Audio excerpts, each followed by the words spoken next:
How to change Bluetooth name on iPhone.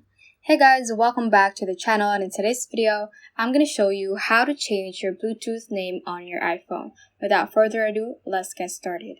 So the steps that I'm going to show you should work on all iPhones or iOS devices, so just follow through the video so you won't miss any step. So first thing that we're going to check is to go to the settings and see if our iOS version is up to date. So to do that, let's click on General right here and click on Software Update.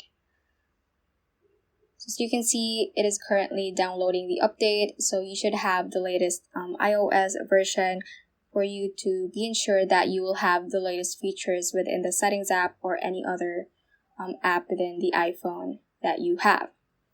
After that, to change your Bluetooth, I'm just going to check on the name that I currently have on my Bluetooth. So I'm just going to turn it on. And it's currently set at this name right here. So I'm just going to turn it off again. And if you want to change that, just go back to this page and click on General again.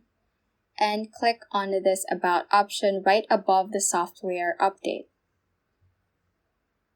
And once you click on the About page, you should see the option that says Name at the very top. So just click on that, and that should be, you should see your current name that is set on your Bluetooth. So if you want to change that, just type in any name you want. I'm just going to type in hello and just click on Done on your keyboard, and it will set it at that name for your iPhone as well as your Bluetooth name. So if you check on Bluetooth again, I'm going to click on Bluetooth and turn it on again. As you can see, it is now discoverable as hello. So that is how you can basically change your Bluetooth name on your iPhone. So that ends this tutorial. I hope this video helped you out. If it did, don't forget to like the video and subscribe to the channel. Feel free to comment any questions you may have as well. So that is all for today, and have a great day.